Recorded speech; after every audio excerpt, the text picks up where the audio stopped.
Olá, sejam bem-vindos ao canal Conhecer Jesus. Hoje daremos continuidade à série Conhecer Jesus, uma série em que conheceremos Jesus Cristo de uma forma que irá lhe surpreender pela riqueza de detalhes. Então, se ainda não é inscrito em nosso canal, se inscreva agora e marque o sininho para receber as notificações da sequência desta série, pois serão muitos episódios. Este é o segundo episódio, que será dividido em 3 partes para que não fique muito longa a sua duração. Mas cabe lembrar que no primeiro episódio nós abordamos a história do nascimento de Jesus. Se ainda não o assistiu, ao final do vídeo é só clicar no link. Já neste segundo episódio, em continuidade cronológica da vida de nosso Salvador, abordaremos a vida de Jesus, sua infância, da manjedoura aos 12 anos, em especial o desenvolvimento intelectual e moral de Jesus. Será que Cristo experimentou como homem um crescimento real? As circunstâncias humanas influenciaram o crescimento de Jesus?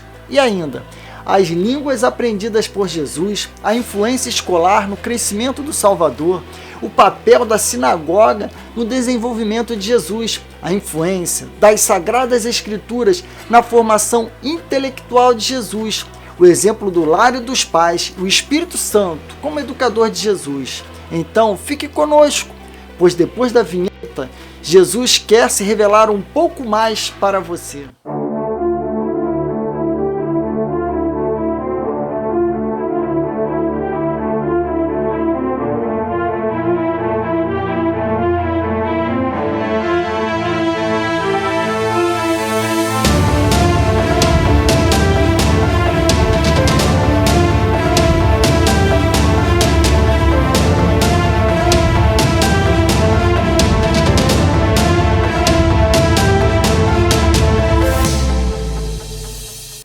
A Bíblia nos informa muito pouco sobre esta fase inicial da vida de Jesus, mas de acordo com os propósitos divinos, o que nos é informado já é o suficiente para compreendermos a caminhada e preparação de Jesus para o início do seu ministério terreno.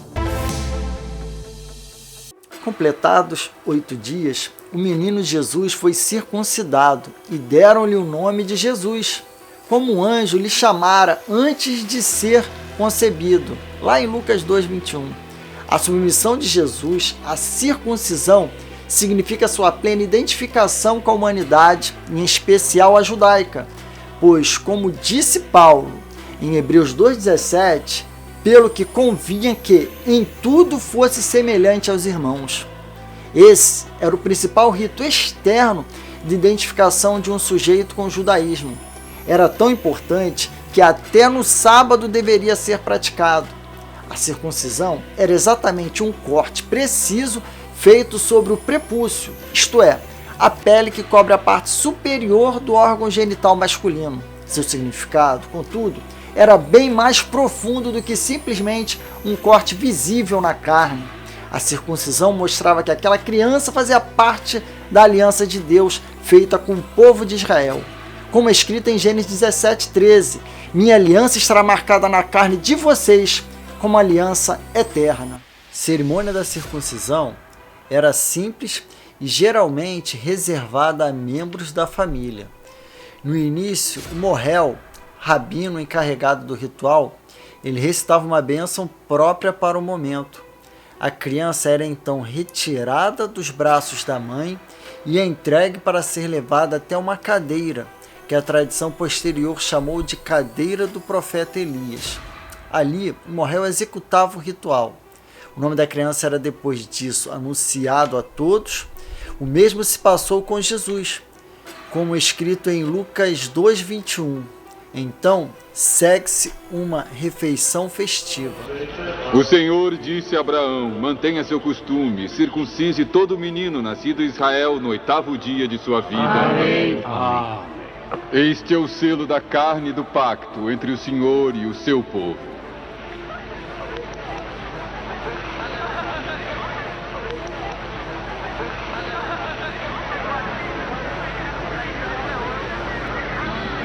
Qual o nome da criança?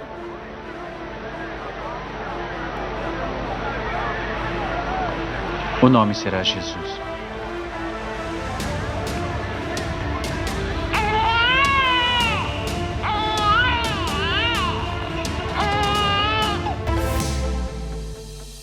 Minhas são as primícias, havia dito o Senhor.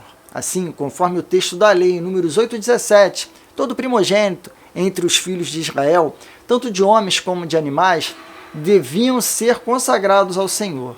Em relação aos primogênitos do povo teocrático, estes haviam sido destinados a exercer as funções auxiliares às sacerdotais. Contudo, mais tarde, quando Deus confiou o serviço do culto unicamente à tribo de Levi, decidiu que essa isenção fosse compensada pelo pagamento de 5 ciclos, que se destinavam ao tesouro dos sacerdotes.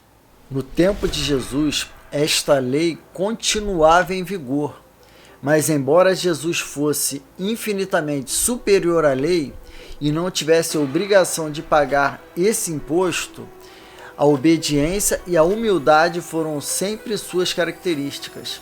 Além disso, Jesus, como homem, nascido de mulher, nascido da lei, tinha encarnado precisamente para libertar por sua obediência aos que estavam sob a lei.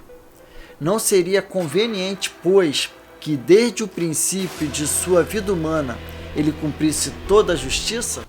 40 dias depois do nascimento de Jesus, Maria e José levaram o menino a Jerusalém para cumprir ali as prescrições rituais.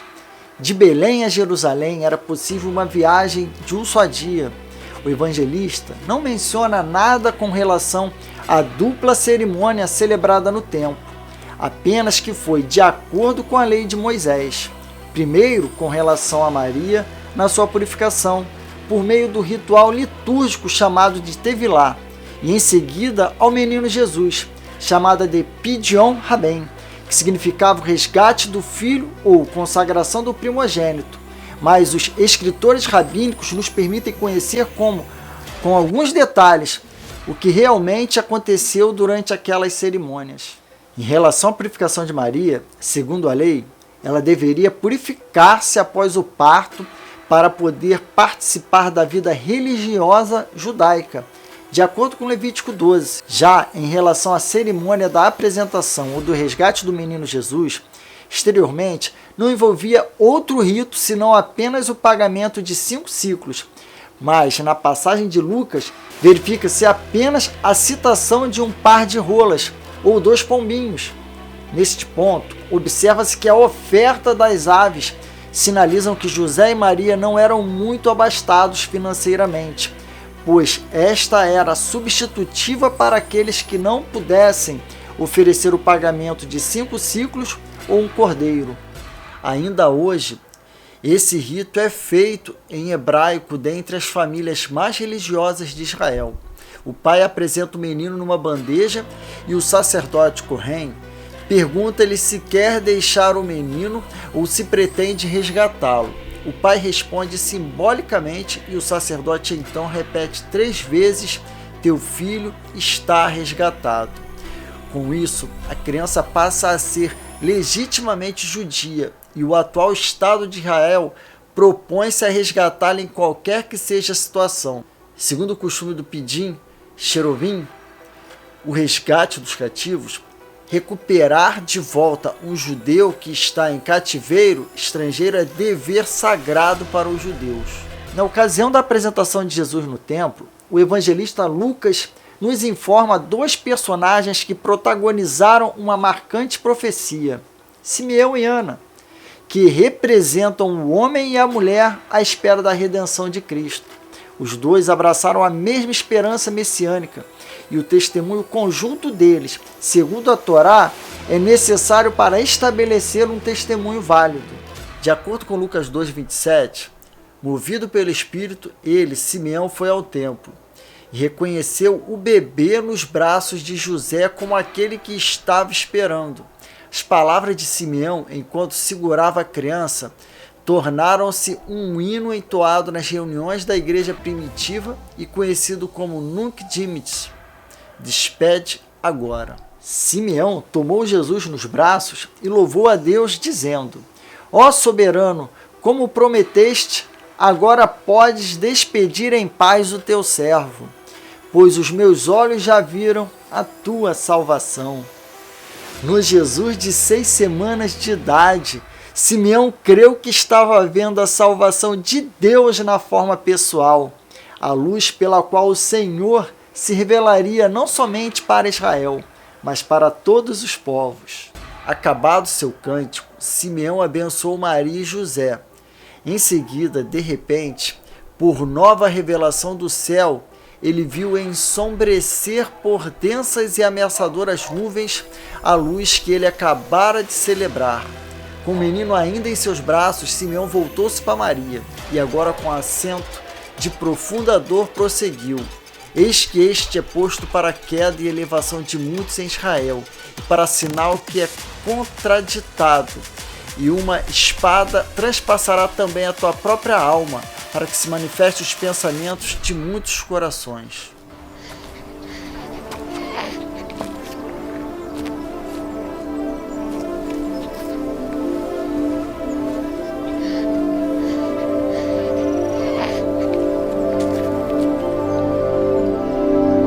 Agora, Senhor, despedes em paz o teu servo segundo a tua palavra. Meus olhos viram a tua salvação, a qual tu preparaste perante a face de todos os povos, luz para iluminar as nações e para a glória de teu povo Israel. Eis que este é posto para a queda e elevação de muitos em Israel, e uma espada traspassará a tua própria alma, para que se manifestem os pensamentos de muitos corações.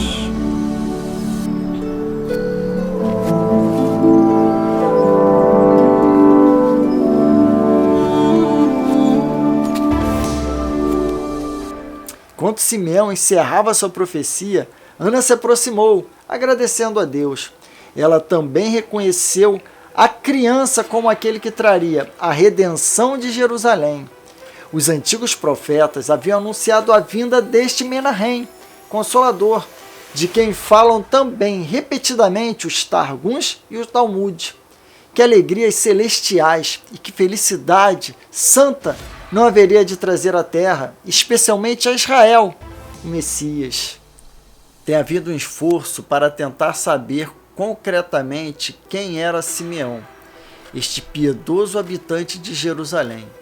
Ele tem sido identificado com vários personagens judeus da mesma época com o mesmo nome. Alguns estudiosos acham que ele era o rabino Simeão, filho do célebre Rabi Hillel e pai do não menos ilustre Gamaliel, que teria sido presidente do Sinédrio judeu no ano 13 da era cristã. Outros acham que era o sumo sacerdote daquela época, mas estas hipóteses não têm nenhum fundamento. Caso Simeão fosse um rabino ou um sumo sacerdote, Lucas teria se referido a ele não apenas com expressões como homem, este homem, de acordo com Lucas 2,25. Esse relato famoso aparece unicamente no livro de Mateus. Os magos que visitaram Jesus eram homens sábios, vindos do Oriente, o que pode ser uma referência à Pérsia, à Arábia ou Caldeia. Seu título grego, magoi, referia-se, na antiguidade, a eruditos que se distinguiam no campo da matemática, astronomia e religião. Estranhamente, porém, era um título também aplicado a mestres versados na arte da alquimia e da astrologia, ciências totalmente proscritas na Torá dos judeus. Conforme a hipótese mais coerente, devemos colocar após a purificação de Maria e o resgate de Jesus no templo, a chegada dos magos, visto que um erro que muito se comete, até nas encenações de Natal, nas igrejas, ao retratar a visita dos magos, é imaginar que eles vieram visitar Jesus recém-nascido, dentro da manjedoura ou no estábulo. Mas isto não é verdade. Não se pode afirmar que eram 3. Esse número, bem como os nomes Belchior, Gaspar e Baltazar, constituem tradições lendárias posteriores, sem nenhuma menção expressa nas escrituras sobre quantidade ou nomes que as valide. Não existe tradição sólida a esse respeito, visto que os sírios, os armênios e João Crisóstomo falam de até 12 magos. Entre os latinos encontram-se desde época bastante remota o número de 3, que parece ter se fixado definitivamente a partir de Leão Magno. Mas é provável que esse número seja aferido com base nos 3 presentes que os magos levaram a Jesus: o ouro, o incenso e a mirra, dando a entender que cada um tinha entregue um desses presentes. Mateus 2,11 diz que eles entraram na casa onde estava o menino e não o bebê, o que indica que a família já estava instalada na cidade e não se tratava mais de um recém-nascido. Talvez decidiram continuar morando ali para que Maria não fosse exposta a uma situação vexatória perante os moradores de Nazaré, que não deviam aceitar muito a história da gravidez virginal. Outro fato importante é que, de acordo com a informação dada pelos magos a Herodes, o menino Jesus deveria ter 1 ou 2 anos, razão pela qual essa se tornou a idade limite do infanticídio ordenado por Herodes em Mateus 2, 16 a 18. Esse ato de 1 ou 2 anos morando em Belém explicaria os movimentos da família citados por Lucas, circuncisão e apresentação no templo, que cumpriram seus rituais religiosos sem temer qualquer maldade da parte de Herodes. Jesus teria sido uma vítima dessa limpeza genocida promovida por Herodes contra as crianças abaixo de 2 anos em Belém, se Deus não tivesse advertido José das intenções assassinas de Herodes. José levou Maria e Jesus para o Egito e deve ter usado os presentes dos magos para financiar a viagem e para se estabelecerem no Egito. Interessante destacar que existia uma grande comunidade de judeus expatriados ali, em Alexandria, a cerca de 480 quilômetros de Belém, para onde fugiam aqueles que tinham diferenças políticas com Herodes, e ali vivia 1 milhão de judeus. Mas José e Maria não precisaram ir tão longe para encontrar um lugar para ficar. Louis Claude Fillon, autor da Enciclopédia da Vida de Jesus, menciona que só ao longo de 6 ou 7 dias de fatigosa viagem, de fatigosa marcha, José e a família deveriam chegar à antiga província de Gozém, que tinha sido habitada antigamente por hebreus. Dali, conforme tradição, após uma parada perto de Heliópolis, no local que tem o nome de Mararité, chegaram a Mênfis, onde viveram durante todo o tempo que durou sua permanência no Egito. Ao ordenar que José fugisse para o Egito, o mensageiro celestial que lhe aparecera em sonhos havia-lhe anunciado que ele seria informado quando chegasse o momento de voltar à Palestina. E foi o que aconteceu. Quando o tirano Herodes morreu, um anjo revelou a José em sonho que o tempo de sua volta havia chegado, ordenando-lhe: levanta-te e toma o menino e sua mãe, e vai para a terra de Israel, porque já estão mortos os que procuraram a morte do menino. José se levantou, pegou Jesus e Maria e voltou para a Palestina, louvando a Deus. E a permanência de Jesus no deserto estava dentro da intenção divina para que se cumprisse o anunciado pelo profeta Oséias: do Egito chamei o meu filho. Ao ordenar a José que abandonassem a terra do Egito, o anjo indicou a terra de Israel como lugar de sua futura residência. A primeira intenção de José, quando voltou à Palestina, parece ter sido estabelecer-se com Jesus e Maria na província da Judéia. Sem dúvida, em Belém, onde Jesus havia nascido de forma providencial. Mas quando passada a fronteira, José ficou sabendo que a Judéia fazia parte da herança de Arquelau, filho mais velho de Herodes. Renunciou imediatamente seu propósito, temendo novos perigos para Jesus. Por meio de outro sonho milagroso, Deus aprovou a resolução do pai adotivo de Jesus e lhe ordenou que fixasse residência na Galileia. o tetrarca Herodes Antipas, herdeiro daquela província, era um administrador que se esforçava por ganhar a confiança de seus súditos, procurando proporcionar-lhes uma existência, de certo modo, mais tranquila. Caminhado por Deus até a Galiléia, José não teve dúvidas acerca do lugar onde haveria de estabelecer-se, pois já antes do nascimento de Jesus, tinha vivido com Maria em Nazaré. Ali, ele fixaria definitivamente sua residência, e Jesus poderia crescer em paz depois de tantos perigos e fadigas. Nessa reinstalação, o evangelista Mateus viu outro cumprimento de antigas profecias, e chegou e habitou numa cidade chamada Nazaré, para que se cumprisse o que fora dito pelos profetas: ele será chamado Nazareno. Aqui termina a primeira parte de nosso segundo episódio da série Conhecer Jesus, que estamos abordando Jesus, sua infância da manjedoura aos 12 anos. Então, se foi abençoado por este vídeo, dá sua curtida, deixa aí seu comentário, e para não perder os próximos episódios desta série, em especial as outras duas partes deste segundo episódio, onde abordaremos o desenvolvimento intelectual e moral de Jesus, vá agora mesmo e se inscreva no nosso canal. E não se esqueça de ativar o sininho.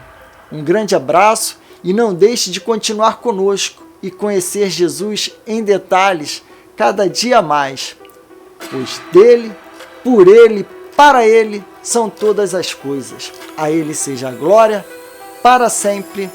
Amém.